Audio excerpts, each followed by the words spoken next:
But next up, we have Amy DiVasta, who is also the Chief Division of Adolescent and Young Adult Medicine. Thank you for putting that slide up. It was lovely. Um, but in the meantime, also, when I tell you, I have to tell you, when Marissa and I went to see these two ladies with the multidisciplinary piece, it was just delightful to have two people that you could talk to about all of these questions. And I have to also say how remarkable you both were, because you didn't talk to me as mom, you talked to Marissa as patient. And it was just lovely. And I want to compliment you both because it really gave her the ability to give her opinions on how she really felt. And a lot of times when we're in other clinics and doing other things, they just look to us as moms because they think they can't tell you. And so it was lovely. So I 100% agree with you, Christina, that having multidisciplinary and we need to talk more about how to get our CCNs, as Karen put here, but also maybe add some CCNs in the areas that have them already in place so we can have more people getting engaged and to have these discussions. So thank you. And Amy, you're up next. Thank you. Great. So for my portion of today, I was going to spend a little time talking about some of what we typically expect to happen during adolescence and how that progression or that cadence of events might be different for individuals who have differences in how their brain may have developed or people who struggle with seizure disorder. So, over the time of the lifespan of the patients I see, as a pediatrician from birth through adolescence and young adulthood, we expect a lot of hormonal shifts and changes. We know that hormones are very active when a child is in utero, growing and developing. Things stay pretty quiet for a length of time during childhood. And then magically, around the time of the onset of puberty, which in girls ranges typically from 10 to 14, and in boys from 12 to 16, we know that a gland in the brain, the hypothalamus, becomes activated and starts to send out pulsations of hormone called GnRH that wakes up the whole system. Initially, these pulses are active just during the nighttime, so they're really hard to capture if we were going to do lab studies or other things. But over time, as puberty advances, those things become active during the day as well. Those hormones from the GnRH go to the pituitary gland, another gland within the brain, and tells the GnRH tells the pituitary gland to secrete both LH and FSH, which are two additional hormones that travel through the bodies down to what we consider to be the gonads or the sex steroid glands, the testes and the ovaries. And those LH and FSH hormones stimulate those two glands to make their own hormones. The testosterone that we typically think about as being in young men, and estrogen and progesterone, which are two of the major hormones made by the ovary in young women. What these do is lead to all sorts of physical changes that our young people experience. So, in a young woman, these hormones lead to things like breast budding, the onset of breast development. It can lead to changes in skin, such as more oily skin, causing acne, as well as some body odor. Patients will start to grow hair in their armpit area and in their pubic region. Girls will experience a growth spurt, and at some point, the period starts. And we'll go into all of that in a little bit more detail. In young men, the changes we look for are many of the same things. They can include acne. They include breast growth, which is a normal part of puberty for many young men. Mood swings are very common in both genders. Voice changing will happen in boys, as well as genital growth and eventually facial hair development. The timing of puberty, as anybody who has ever been to a middle school dance knows, is different between young women and young men. So, as I mentioned, for young women, typically we think about thelarchy, which is the first part of puberty, which is breast development, happening on average in the United States around age 10 to 10 and a half, but it really can span anywhere from 8 to 13. What we're looking for is not only the timing of when things start, but the progression of events also. For example, if I'm seeing a young person in clinic and they're coming to see me with vaginal bleeding, and I examine them, and that patient has no breast development, that gives me pause because that isn't something that's then followed this normal sequence of puberty that I would expect to see.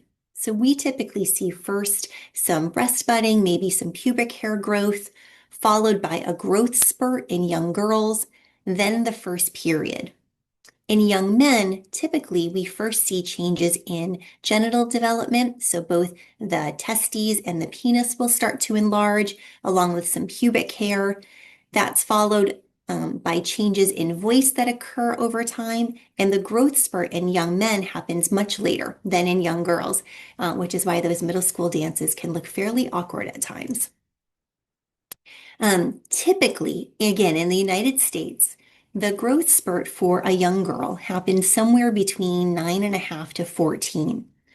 The first period, on average in the United States, happens around age 12, 12 and a half, depending on people's racial and ethnic background. We typically give people a span of time. We say that it could occur anywhere from 10 to 15 and still be typical, but we expect it to be around 2 to 2.5 years after breast development first starts. Unfortunately, that's not something we as parents often pay a lot of attention to, is when that breast development starts. But if you happen to notice that and sort of categorize when it occurs, that gives you some estimate of when we would expect the first period to occur thereafter. And then in boys, again, we have first that genital growth and changes, with their growth spurt not happening until on average ages 13 to 15.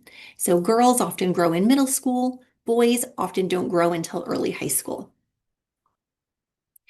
As a pediatrician, what I'm looking for when I'm examining my patients is to figure out where they are in this whole process. And we use something called Tanner staging. Sometimes people will call it sexual maturity rating. And basically, it's a scale that was developed a very long time ago in England that helps us to all use the same language when we're talking about growth and development. So it involves a breast exam and a look at the outside of the genital area. So in young men, we are often looking at both pubic hair development as well as the size of the testicles. We measure those and use that as a good marker of what stage of pubertal development people are at. In young women, we're using both breast development as well as changes in pubic hair growth and pattern that happen over time. So for adolescents who have Sturge-Weber, there's some different ways that their syndrome might impact their growth and development. So from the limited literature that we have, we know that many individuals may be at risk of some delayed puberty. So things may not happen till later in the calendar age compared to their peers. We know that for about 2% of individuals, they can have low thyroid hormone production coming from a lack of signals coming from the brain itself, something called central hypothyroidism. Around 5 to 10% of individuals might be at risk of growth disturbances. And as Dr. Briscoe will be speaking to us about, we know that for some people, seizure frequency and severity may worsen with puberty. And again, we'll be talking about that more in the next talk.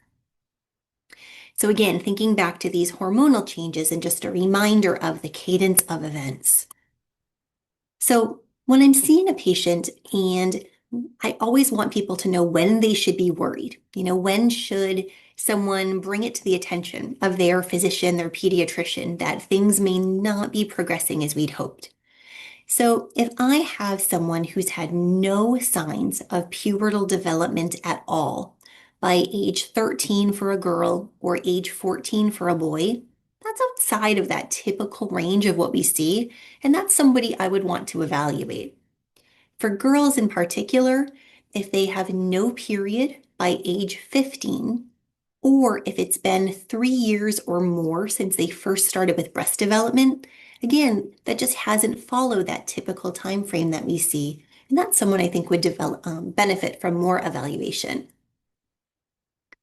So If we are seeing someone who has delayed puberty, we sometimes will treat them with hormone replacement therapy to try to get things back on track to help young people catch up to their peers.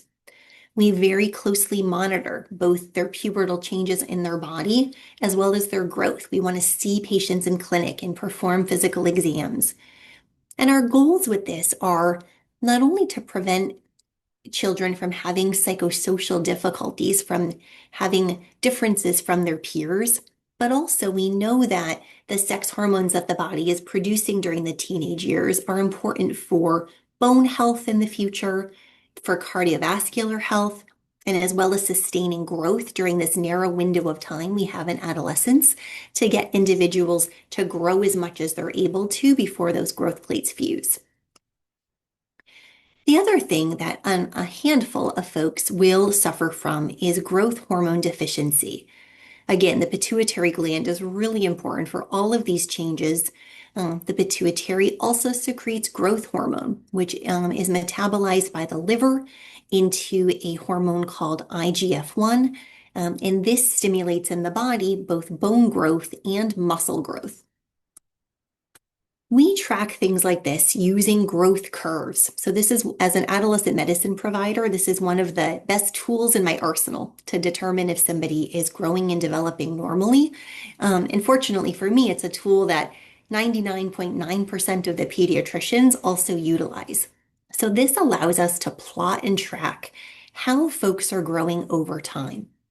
What I want to see is that someone is staying on their own line on this growth curve over time. If I see someone who is right in the middle of this curve at the 50th percentile, I want them to stay in a nice tight range with that line over time. That shows me that that person is not only growing over time, but that they're doing it at the rate that I would expect. They're changing as much per year as I should be able to see.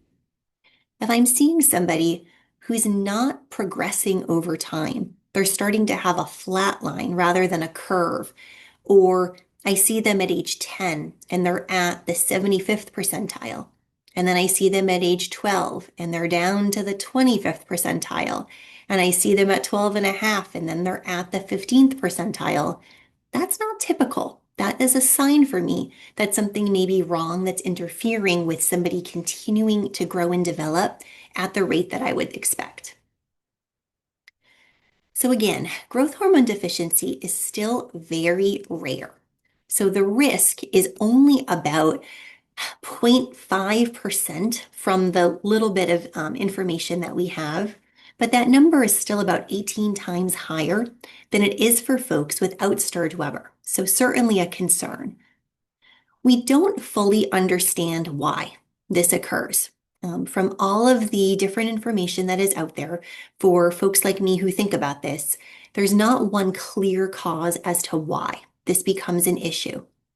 What we do know is that it's usually not associated with specific differences that we can see on things like a brain MRI. It's not a problem with how the hypothalamus or the pituitary gland grew or developed. So again, when I'm thinking about evaluating patients for who, I have worries about their growth or there may be concerns about development, I think this supports why we want everybody to see their pediatrician for regular checkups. We want that height and weight checked at each visit. We want folks to have every year a well visit with a full physical exam to be looking for those pubertal changes during the time that we expect them to start. If we have to do hormonal testing, we often will look at things like the thyroid function. We'll measure those pituitary hormones that are supposed to deliver messages down to the ovaries and the testes. We'll measure the pubertal hormones that those organs are supposed to make, as well as those growth hormones that are made by the liver. The other tool that sometimes we will use is we can get a simple x-ray of the wrist. We look at the growth plates in the wrist, and that can give us some assessment of whether a patient's age on the calendar matches how old their bones are, which can be a marker of not only how much hormone exposure people have seen over time, but also gives us some estimate of how tall we might expect someone to be in the future, and importantly, how much more time is left for them to continue to grow. Now, switching gears just a little bit and thinking about puberty and epilepsy. This is very similar to the image that Dr. Briscoe showed earlier, but this is a slide looking at the hormonal changes that occur along with periods. So, over the course of a typical menstrual cycle, which we think about as being around 28 days in length, if you follow first the lines at the top, what you'll see is that around day 14, we see a spike, a sudden elevation in those LH and FSH hormones that are coming from the pituitary gland. And when that spike happens, that triggers ovulation.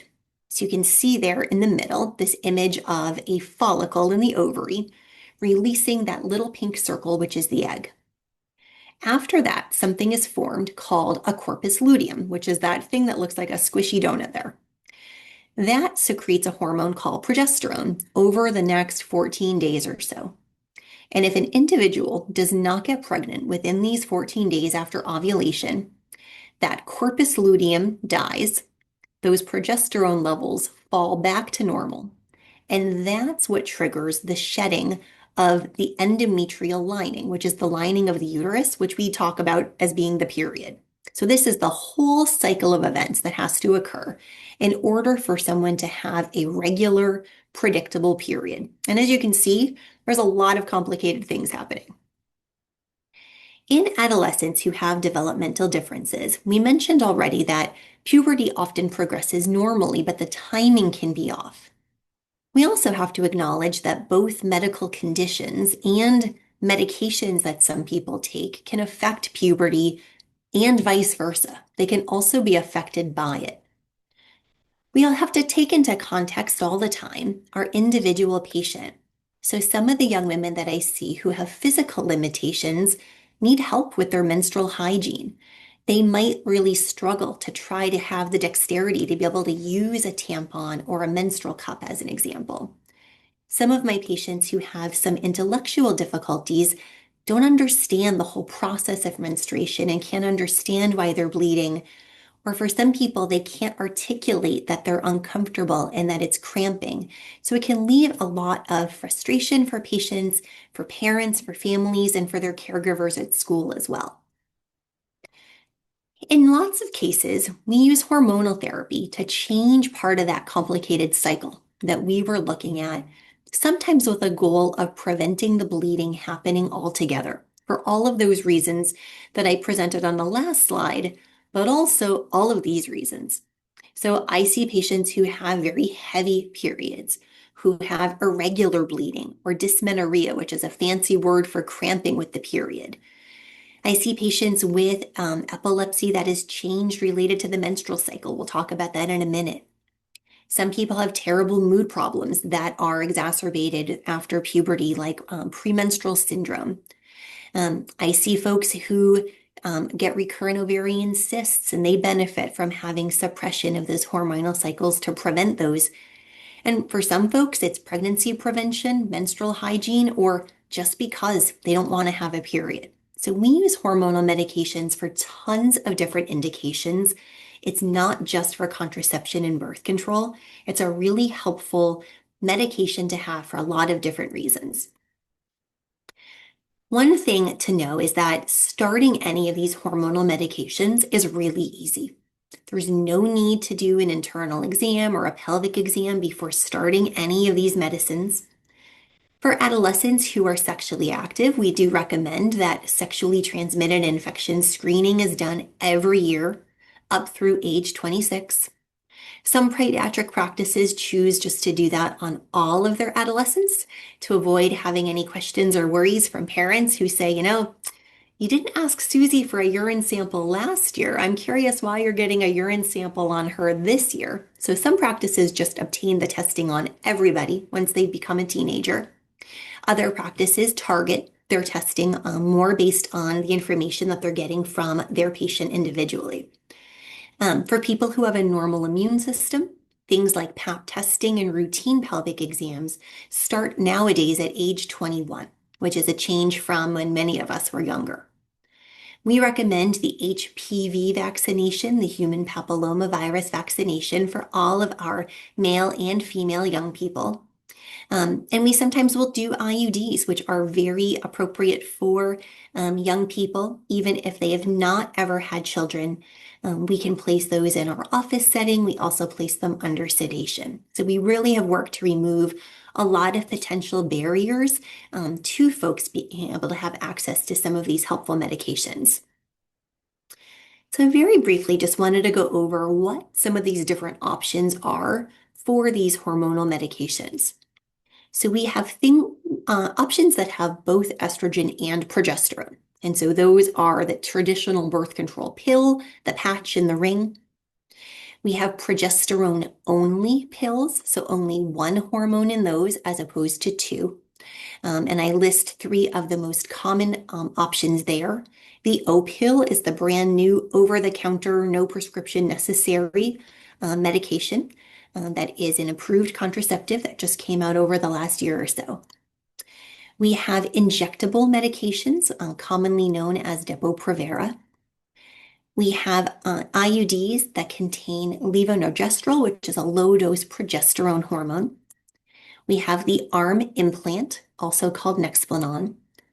And we have another hormonal pill that we very commonly use that's not approved as a pregnancy prevention agent, but it also only has progesterone, and it can be very helpful in cases where we just want to prevent the period from happening. So how do people pick between these different options? Like, what are some of the things that we're thinking about when I'm having discussions with families about what might be the best option? So for some people, it's how effective a medication is to prevent pregnancy. This little chart here shows that things like the IUD and the implant are really powerful tools to prevent pregnancy when that's not desired. Things like the pill and the patch and the ring, just using a condom or using no method at all, are slightly less effective options for preventing pregnancy. If the goal for somebody is to prevent bleeding, which we call amenorrhea, that also may affect your decision about what method to use. This table shows us that typically when people are using estrogen-containing birth control pills, that at a year, if they're taking that pill continuously, where we don't take any breaks or sugar pills, people will get at least 50% to 88% of people that are taking it. So 49 to 88 people out of 100 won't have any bleeding at a year. With things like the arm implant or the Nexplanon, that number is only 21 people out of 100 at a year. So depending on what your goals are for bleeding, that also may play a really important role in what you decide to use. The one thing that I always warn everybody is that nothing is foolproof.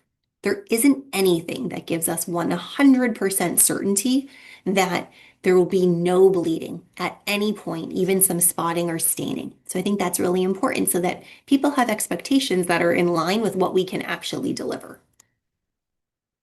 For some people, having something be easy is important, right? So many of the complicated medically adolescents that we see have a lot of different medications they need to take over the course of a day, and it's exhausting. So for some people, having something that they only have to think about once and not again for anywhere from 3 to 12 years may be a fantastic option just to avoid more burden of more medication daily. So we have things that range from being once a decade to once every 3 months to once a month, every week, or every day. So again, people have choice there about which option sounds better to them. For some people, it's really important to be able to start and stop a method whenever they would like.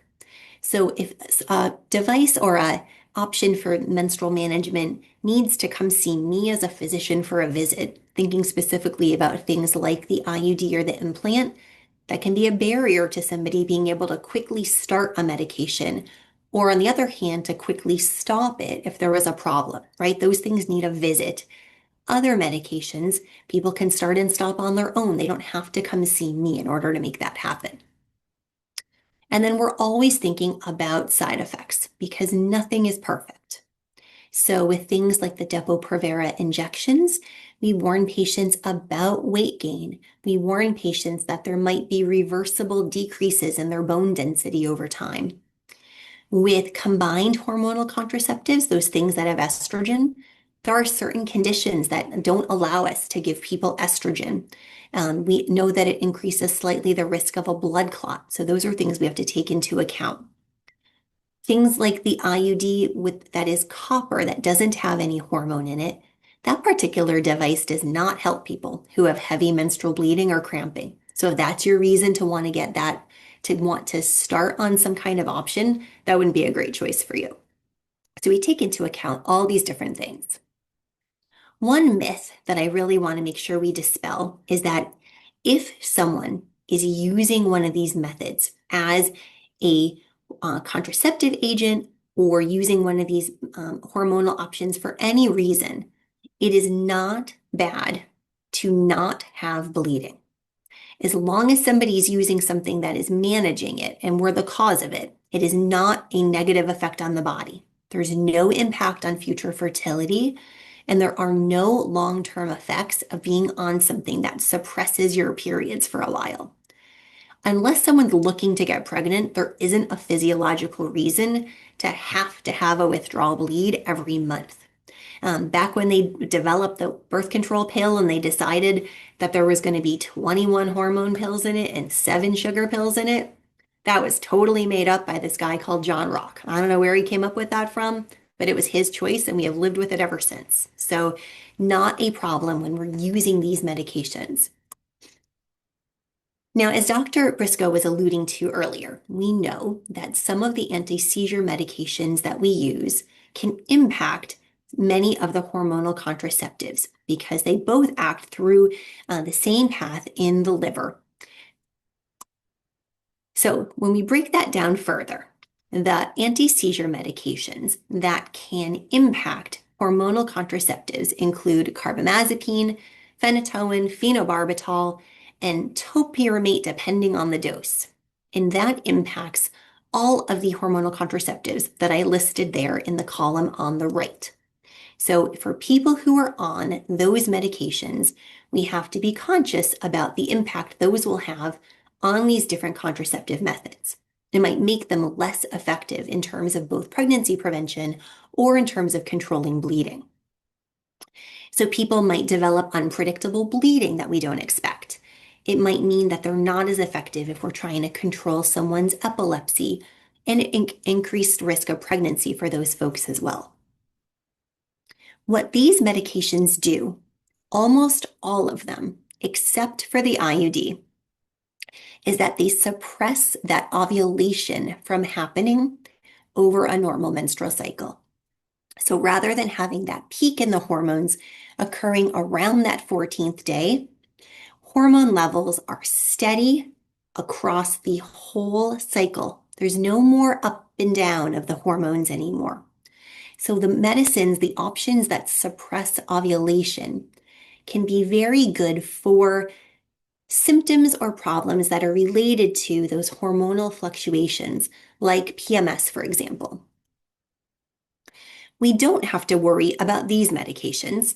They do not activate those liver enzymes and don't interact with the hormonal contraceptives.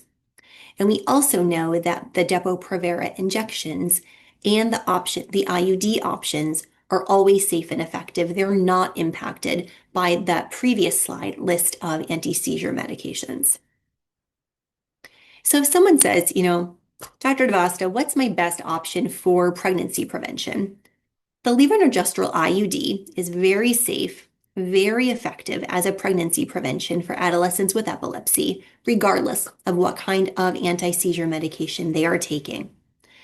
We also know, for good or for bad, that the levonorgestrel IUD, that's like the Mirena, the Kyleena, the Skyla, there are no changes in seizure frequency or medication levels over 6 months. That's because the IUD does not act by suppressing ovulation, so it doesn't change seizures.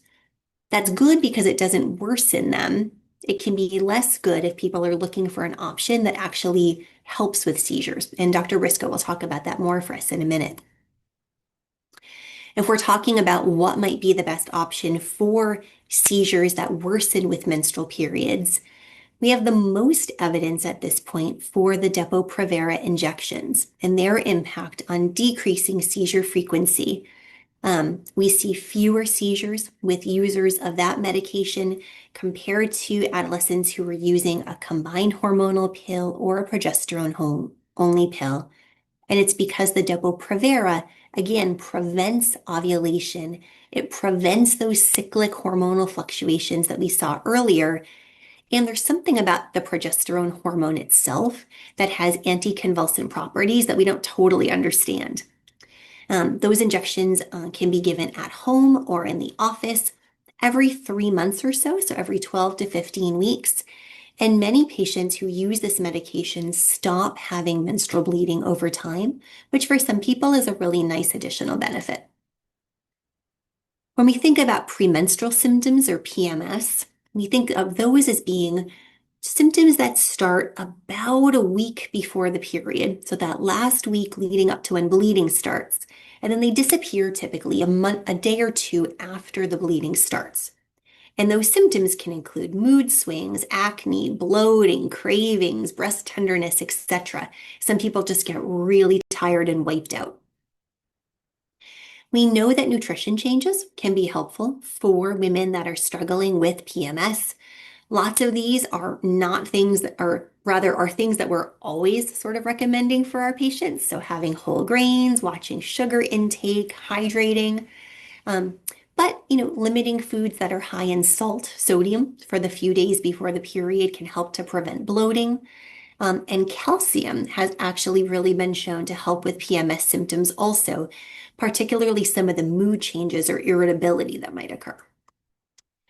We also know that in addition to hormonal medications, there's other medicines and supplements that we can use to help with some of those premenstrual changes. And these things include certain antidepressant medications, again, calcium, as I mentioned, magnesium, vitamin B6, and vitamin E. All of those have been shown to be helpful. Lastly, I just wanted to touch on bone health and epilepsy as well. We know that some of the anti-seizure medications, particularly valproate and lamotrigine, are associated with decreased bone density over time, more so if they're used together. And it can be a combination of things, including direct effects that those medications might have on the bone, but also related to vitamin D deficiency. We also know that medicines that induce those liver enzymes are associated with increased fracture risk over time.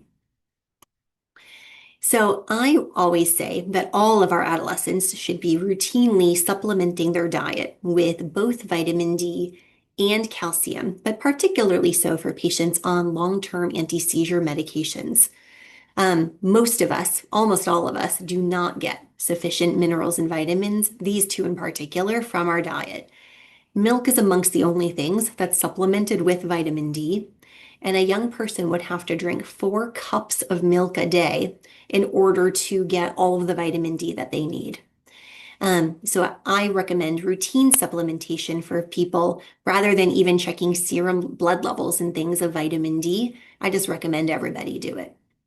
We also, when we have high risk patients, so patients we know are taking medications that can affect the bone, patients who've had 1 or 2 fractures, we might consider bone density or DEXA scanning for those individuals to follow them over time and make sure that they are gaining bone density appropriate for their age, like the rest of their peers are.